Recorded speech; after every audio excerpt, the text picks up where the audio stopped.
Hello everyone, my name's Dino Leo. I'm Head of Education for UK and Europe at Western Union Business Solutions.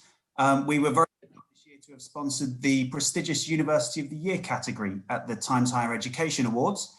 And I'm delighted today to be joined by Professor Sir Anton Muscatelli, Principal and Vice-Chancellor of the winning institution, the University of Glasgow.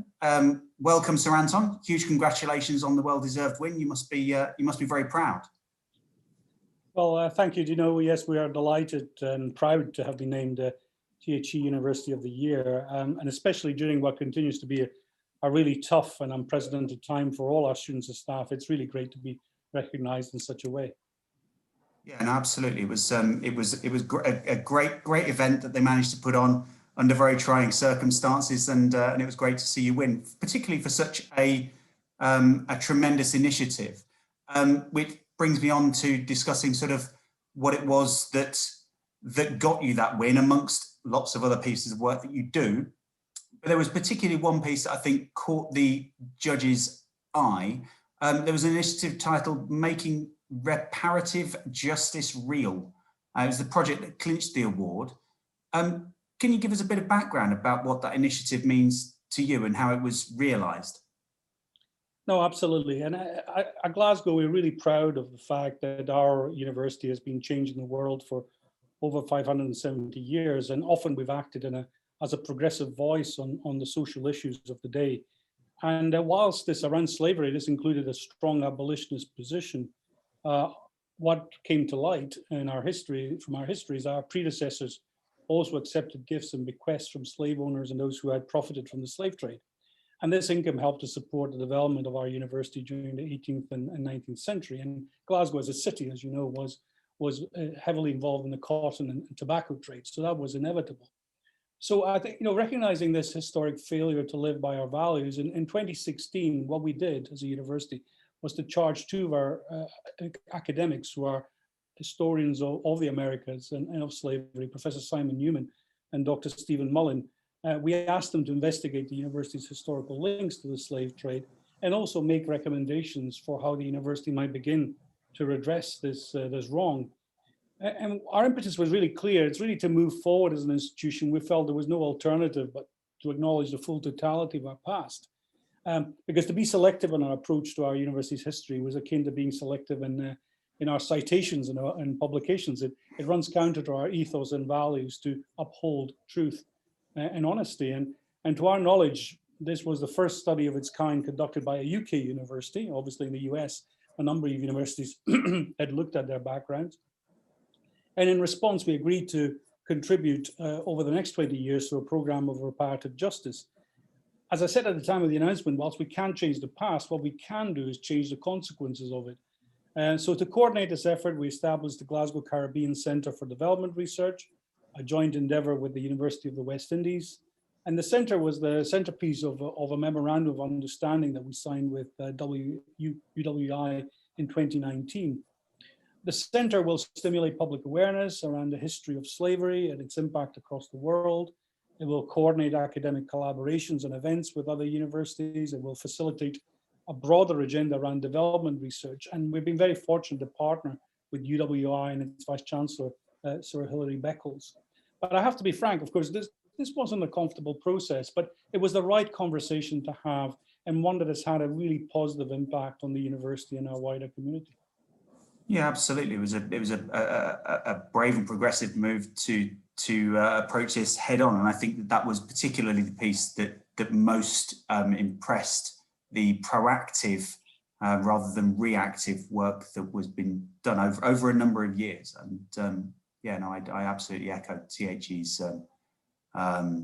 approval of the work that you've done. So going on to how this impacts the university, not just from a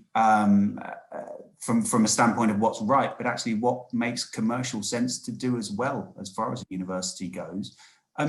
We, Western Union Business Solutions, we conducted some research last year around some of the drivers that impacted the choice that an international student makes when deciding on where to go and study.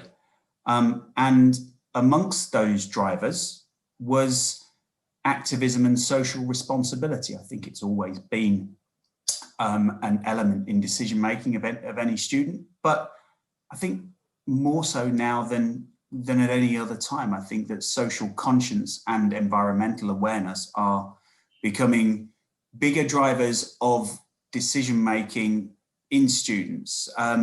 We found in the survey that we did, 72% of respondents said that a university's values and its position on social issues would influence their decision on where to study. Have you found that to be the case with your particular cohort? And what role do you think that the initiative that you've just described will have on your ability to compete in the marketplace for students, both domestically and around the world? Well, it's a really important question. And I think universities should seek to reflect the priorities and concerns of our staff and student bodies. And what are universities? They're basically places where talented people come together. And if you want to attract the most talented people, clearly you have to reflect their concerns, what they're interested in. Our campuses are where ideas are born. They're centers of discovery and debate. And at Glasgow, we use the strapline. We talk about world changers and the amazing potential that lies within each and every one of our students. And given that, it would be very strange if we sat on the sidelines as social events and passed us by. But I also fervently believe that important contemporary challenges such as climate justice, racial equality, sustainable growth are not just student concerns, or that our social responsibility stops at the campus gates. These are really burning issues for society as a whole. And we are a proudly civic university, one that's weaved in the fabric of Glasgow and Scotland and the UK. And so we feel an obligation to use our voice and our institutional power to be a positive driver for change. So it's not just about students, it's about being a values-led organization. Yeah, absolutely. I think it certainly changes the outlook of the university, both, as you say, to its city, but also globally. I think it all adds up to a picture of a positive educational opportunity for the international student. The judges were, as I said, particularly impressed with the proactivity around this, the fact that the university was leading the debate rather than simply reacting to it. Is that something that you would like to see more broadly in the sector, particularly, I'm talking about with regard to the challenges of COVID-19 and its aftermath? I've heard about lots of universities talking about increased flexibility, nimbleness, agility. But how is Glasgow working to build itself in readiness of what the world will look like in the second half of 2021 and moving forward?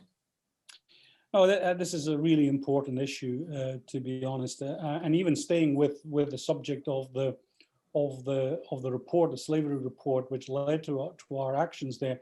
We've established a centre that looks at contemporary issues, which are go beyond slavery. They're around the issues around race, the issues around universities in the West looking simply at contemporary issues through their own lens as opposed to a global lens. So these are big important issues.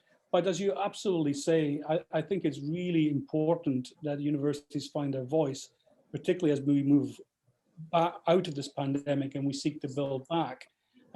Beyond our educational mission, which I think is obviously at the forefront of our minds, the sector is a very large employer. Universities are engines of regional growth. Our global reputation is an important part of Scotland and the UK's brand. So I think we should be thinking about how we can work with a range of stakeholders, whether that's governments, industry partners, or public bodies that have a positive impact on society beyond the issues that we talked about earlier. The pandemic, I think, is a really good example of this. I mean, at Glasgow, we've partnered with the UK government and the NHS to host one of the country's 3 lighthouse labs, which has been key to providing testing. We've worked with Oxford and AstraZeneca and Novavax on vaccine trials. Our Centre for Virus Research is doing a lot of the surveillance work at UK level. So we show that we can respond to what society needs. And But for this to be effective, we need to preserve our world-leading research base. We need to have continued access to talent from right across the globe, and we need to ensure that school children who've been so disrupted by the pandemic receive the support they need to progress with their studies. These are the key issues around that debate. Yeah, no, absolutely. As the father of two young boys, having to homeschool them for the last few months, looking at how they can catch up, having suffered my poor arithmetic over the last few years. Their maths teachers have got a big task ahead of them. But so looking forward at the future post-COVID. None of us have a crystal ball, and we're now a year into the pandemic, but there are signs of light at the end of the tunnel. In what ways are you optimistic for the future? If you were to be able to draw up a legacy for the pandemic about positive change and positive opportunity to look at and investigate how we can and how the sector can improve, what might that be?